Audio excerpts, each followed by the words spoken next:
ఆపదామపహర్తారం దాతారం సర్వసంపదాం లోకాభిరామం శ్రీరామం భూయో భూయో నమామ్యహం.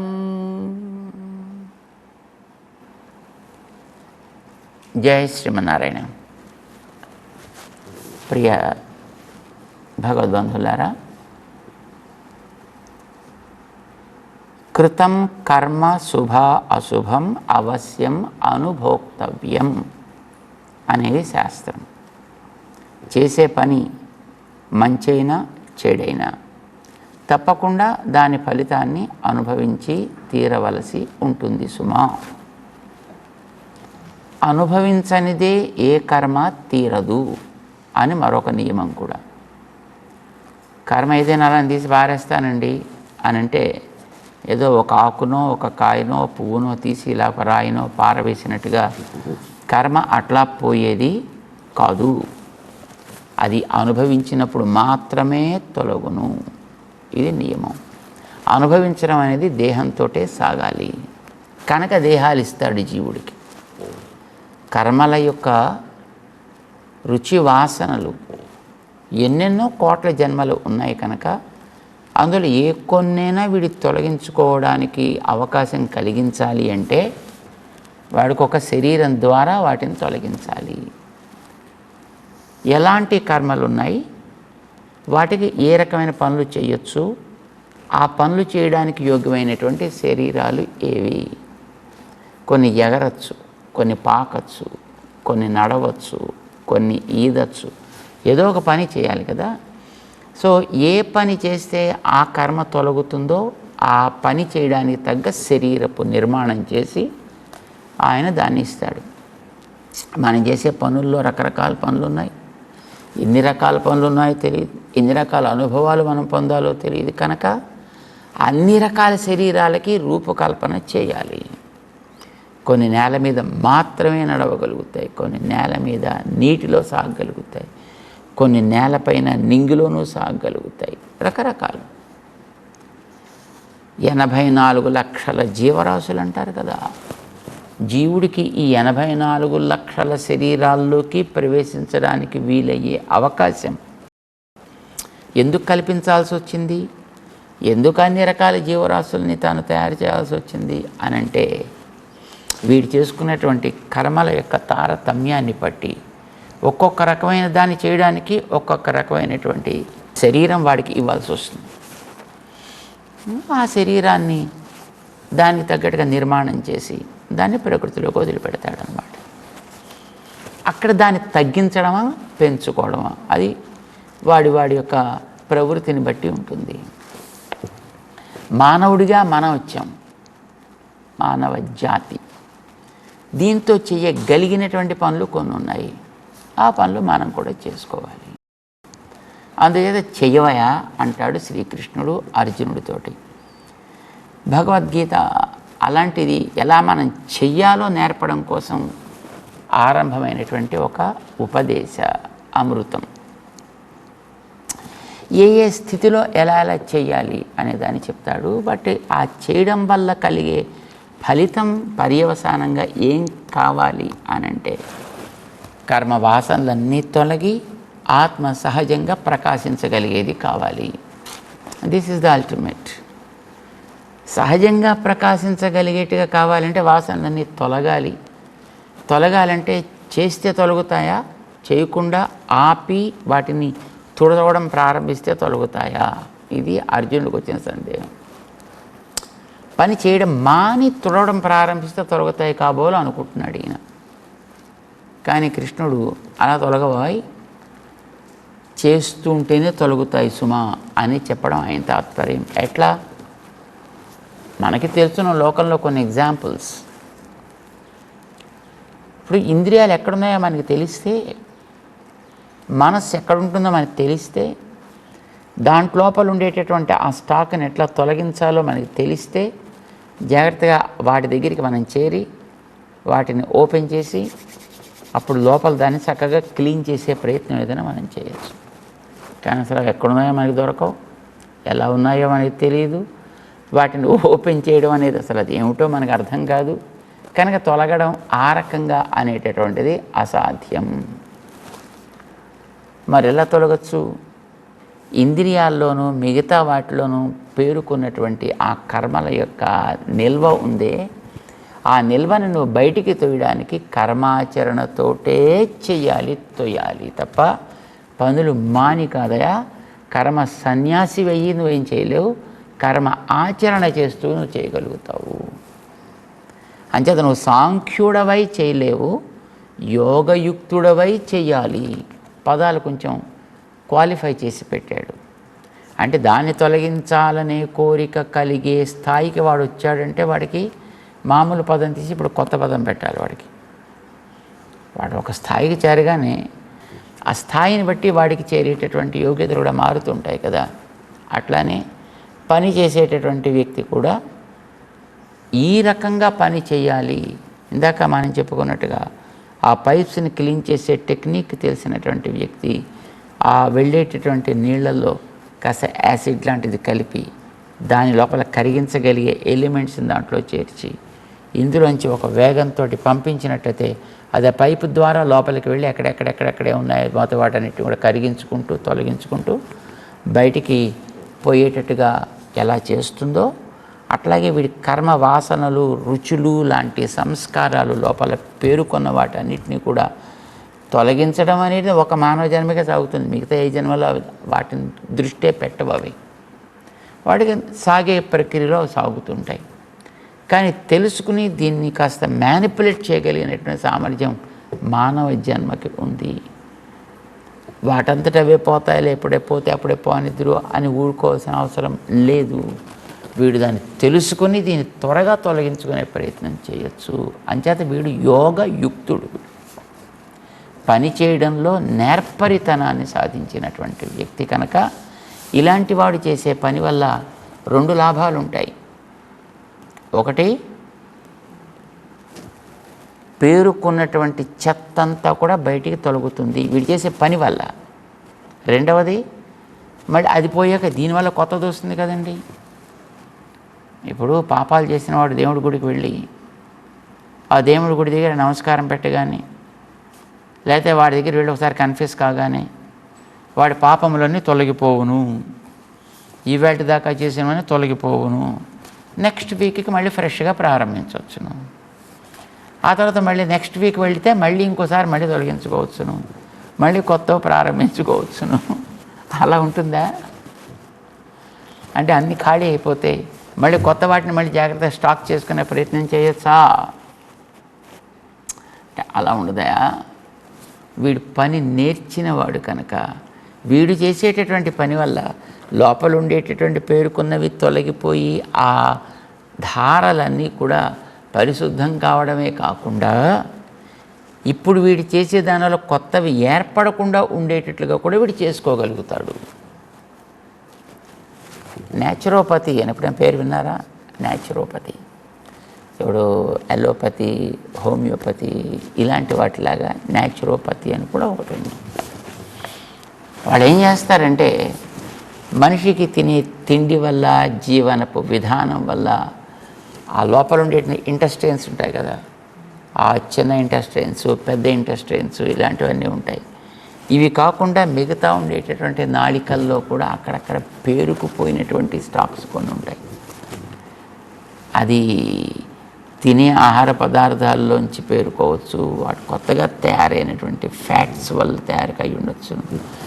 సాధారణంగా అలోపతి వైద్యంలో అందనటువంటివి ఎన్నో రకాలైనటువంటి రోగాలకి ఇలాంటి ఒక క్లిన్సింగ్ ప్రాసెస్ ద్వారా ఆ లోపల ఉండేటటువంటి చెత్తని కరిగించి తొలగించడం ద్వారా సరిచేసేటటువంటి విధానాలు ఎన్నో ఇప్పుడు ఈ రోజుల్లో మనం వింటున్నాం, చూస్తున్నాం కూడా. ఎంతోమంది చేస్తూ కూడా ఉండుంటారు.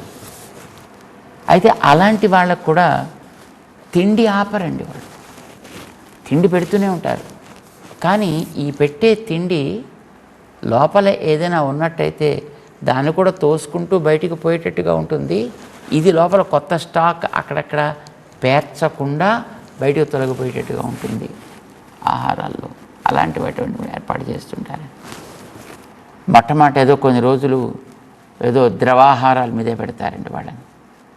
ఆ ద్రవాహారాల వల్ల అక్కడక్కడ ఆ వాల్స్కి పేరుకున్నవన్నీ కాస్త మెత్తబడతాయి, పేరుకుని గట్టిపడిపోయి ఎండిపోయి ఉండేటటువంటివన్నీ కూడా పలచబడతాయి. ఆ పలచబడ్డ తర్వాత దాంట్లో కొంచెం ఒక రకమైనటువంటి కాస్త ఘన ద్రవ్యాన్ని లోపలికి పంపిస్తుంటే అక్కడక్కడ ఉండేటువంటి అడ్డుగా ఉండేవన్నీ కూడా అది వచ్చి వాటిని తోసుకుంటూ క్రమంగా బయటకు వెళ్ళిపోతుంది. ఇలా కొంతకాలం ట్రీట్ చేస్తారు వాళ్ళు. అయిపోయిన తర్వాత అప్పుడు ఆహార పదార్థాలు మళ్ళీ ఘన పదార్థాన్ని కూడా ఇంట్రొడ్యూస్ చేస్తారు. మొట్టమొదటి ద్రవ పదార్థాలతో ట్రీట్మెంట్ స్టార్ట్ చేస్తారు. ఆ తర్వాత కాస్త ఘన పదార్థాలను కూడా వాడికి అందించడం ప్రారంభిస్తారు. ఏదో ఉడికినటువంటి కూరలు లాంటివో ఏదో అలాంటివి వేస్తారు వాడికి. దాంతో వాడి కొంత ఆహారం తీసుకుంటే ఇది కొత్తగా లోపల ఏం పేరుకోదు. పేరుకోవడానికి అవకాశం ఉండే వాటిని లోపల చేరనివ్వరు. పేరుకోకుండా ఉండేటటువంటి వాటిని ఎక్కువ ఇచ్చి ఆ లోపల ఉండేదాన్ని కూడా జాగ్రత్తగా అలా తుడుచుకుంటూ తోసుకుంటూ వెళ్ళిపోయేటటువంటి ఆ పీచు పదార్థాలు అంటుంటారు కదా, వాటిని ఫైబర్ అని అంటుంటారు. అలాంటి ఫైబర్ ఉండేటువంటి వాటిని ఆహారాలుగా ఇస్తే ఆ పైప్ అంతా కూడా తర్వాత క్లీన్గానే ఉంటుంది. లోపల కొత్తది చేరదు, ఉన్నది తొలగిపోతుంది. అది యాక్టివ్గా పనిచేస్తూ ఉండేట్టుగా చేసుకుంటారు. ఇది ఆహారం వరకు, స్టమక్ వరకు మనం చెప్పుకుంటున్నాం. కానీ తమాషా ఏంటంటే అదొక్కటి క్లీన్ అయితే అసలు మిగతావన్నీ క్లీన్ అయితేనే. జీవుడికి కూడా మనస్సు అనేది మ్యాజిక్ బాక్స్. దీన్ని మనం క్లీన్ చేసుకోవాలి. ఈ మనస్సు ఒక్కటే మనం క్లీన్ చేయగలిగామా? మిగతావన్నీ పెద్దగా పట్టించుకోని అవసరం లేనటువంటివి. వాటిని క్రమంగా మనస్సే అదుపులోకి తెచ్చుకోగలిగినది అవుతుంది. ముందర మనస్సుని కనుక మనం అదుపులోకి తీసుకురాగలిగితే, ఎందుకంటే మన వాసనలు అన్ని చోట్ల వ్యాపించి ఉంటాయి మొత్తం దేహంలో.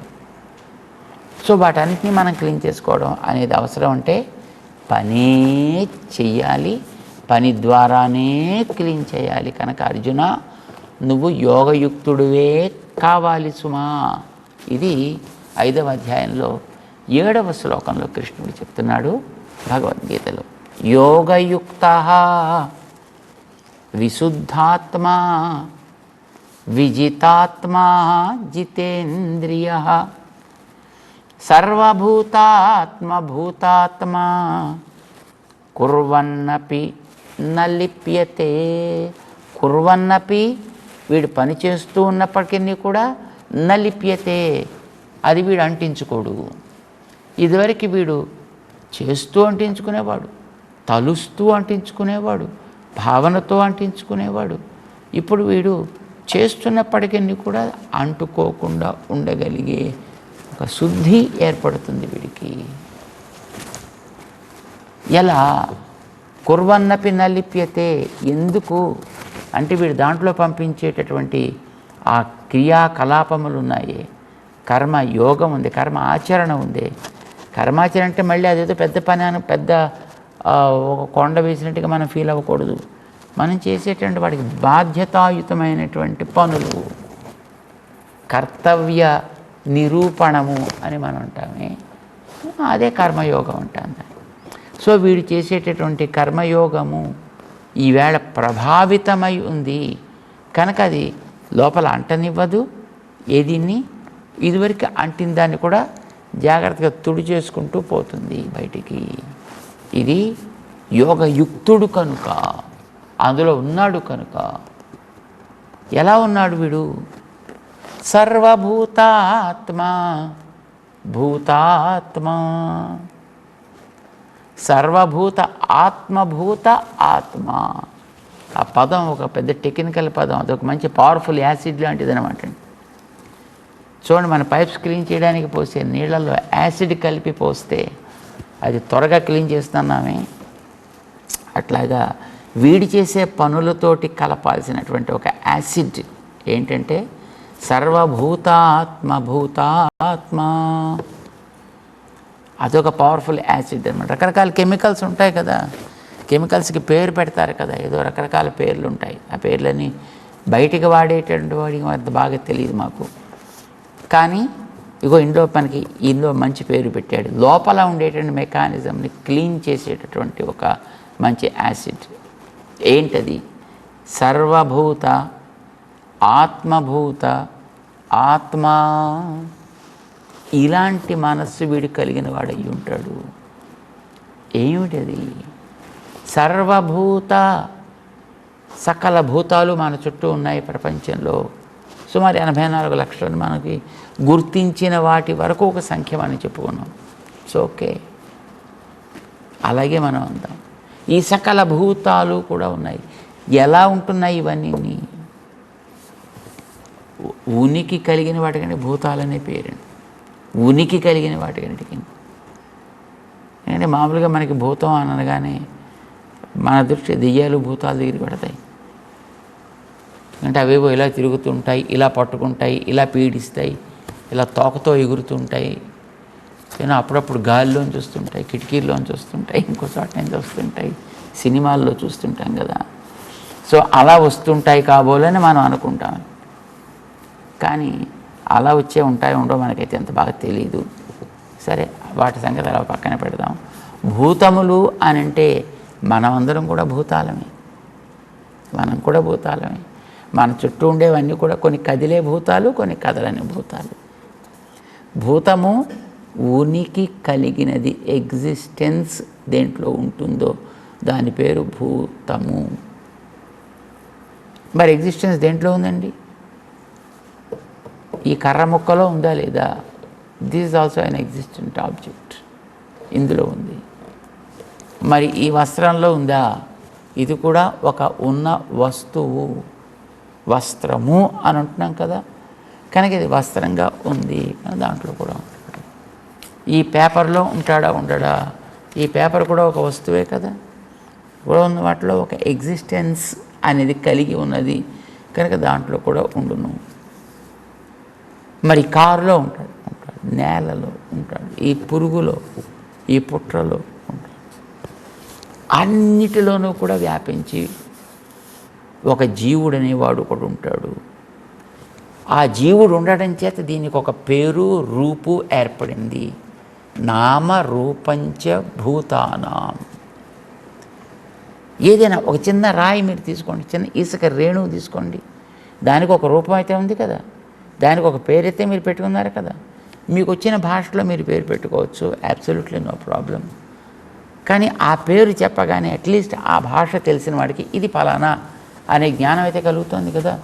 కనుక వస్తువుకి సంబంధించిన జ్ఞానం మనిషికి కలిగించడానికి దానికి ఒక పేరు పెట్టారంటే ఆ పేరు కలిగిన రూపానికి వెనకాతల ఒక జీవుడు ఒక దేహాన్ని ధరించి ఉండడం అనేది ఆధారం. వాడే కనుక అందులో బయటకు వస్తే దాని రూపం కాస్త అది కోల్పోవును, అది ఉండదు మనకి.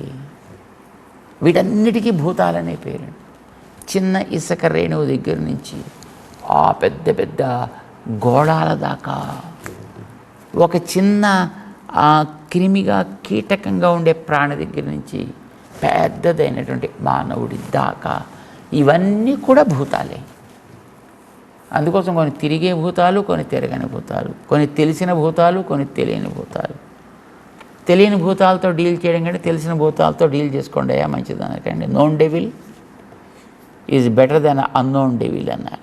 మళ్ళీ కొత్తగా వీడాన్ని నేర్చుకోవాలి. తెలిసిన భూతం అయితే ఎలా ఫైట్ చేయాలో తెలుస్తుంది వీడికి, ఎందుకంటే ఆ భూతం ఎట్లాంటి దెబ్బలు కొడుతుందో తెలుస్తుంది కనుక ఎలా తట్టుకోవాలో వీడికి తెలుస్తుంది. తెలియని భూతం ఎట్లాంటి దెబ్బలు కొడుతుందో తెలియదు మనకి. సాధారణంగా వివాహం అయిన వాళ్ళకి తెలుస్తుంటాయండి ఇలాంటివన్నీ కూడా. అన్ని వస్తువులకి భూతములు అనే పేరు. సర్వభూతములకి ఆత్మభూతమైనది ఒకటి ఉన్నది. ఆత్మభూతం అంటే ఆత్మ వలె లోపల ఉండి నడిపించున్నది అని అర్థం. ఆత్మ అంటేనే లోపలుండి నడిపించేది అని అర్థం అండి. అంతఃప్రవిష్ట శాస్త, లోపలుండి నియమించును కనుక దానికి ఆత్మ అని పేరు. అలా ఏది చేస్తే దానికి. కారులో ఇంజన్ చేస్తూ ఉంటుంది ఆ పని కనుక ఇంజన్కి ఆత్మ అని పేరు.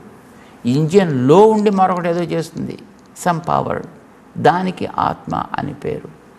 దాన్ని చేయించేవాడు ఎవడో ఉంటాడు, వాడు ఆత్మ అనే పేరుకు తగినవాడు. సో ఇట్లా డిఫరెంట్ లెవెల్స్లో ఉండేటటువంటి లోపలుండి నడిపించే మెకానిజం ఏదో దాని పేరు ఆత్మ. ఆత్మ వలె ఉండును, ఆత్మభూతము అంటాం. సర్వభూత ఆత్మభూత, ఈ సకల చరాచరాత్మకమైనటువంటి వస్తువులకి కూడా ఆత్మభూతమైనది ఏదో దానినే ఆత్మగా కలిగిన వాడు వీడు. ఏది అలా అన్నిటికీ లోపల ఉండేది? భగవంతుడు. ఆయన చెప్పుకున్నాడు, కొంచెం పైకి వెళ్ళాక చెప్తాడు, సూత్రే మణిగణ ఇవ, ఈ పూసల మధ్య పెట్టినటువంటి దారంలాగా నేనుంటా అన్నిటికీ లోపల, కనుకనే దేని ప్లేస్లో అవి నిలకడగా ఉంటున్నాయి అని చెప్తాడు ఆయన. కొంచెం పైకి వెళ్ళిన అహం ఆత్మ గుడాకేశ సర్వభూత ఆశయస్థిత, సకల భూతాలకి కూడా అహమాత్మ, నేనే లోపల ఉన్నానయ్యా గుడాకేశుడా అన్నాడు కృష్ణుడు అర్జునుడితోటి.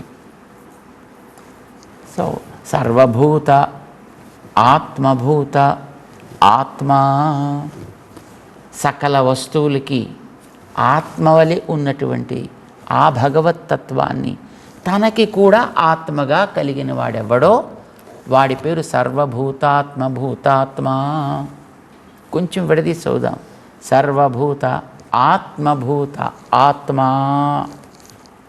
ఇలా అవ్వాలి వీడు పని చేసేటప్పుడు.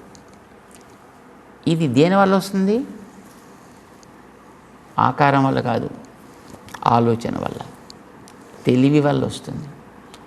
అన్నిటి లోపల ఉండే తత్వమేదో నాలో కూడా ఉన్నది, అన్నిటిని నడిపించేదేదో నన్ను కూడా నడిపిస్తున్నది అనుకుంటే వాడు సర్వభూత ఆత్మభూత ఆత్మ. అన్నిటికీ లోపలుండి నడిపించే తత్వాన్ని తనలో కూడా ఉండి నడిపిస్తున్నాడు అని వీడు గుర్తిస్తున్నాడు కనుక హాయిగా వీడిని పంపించవచ్చును.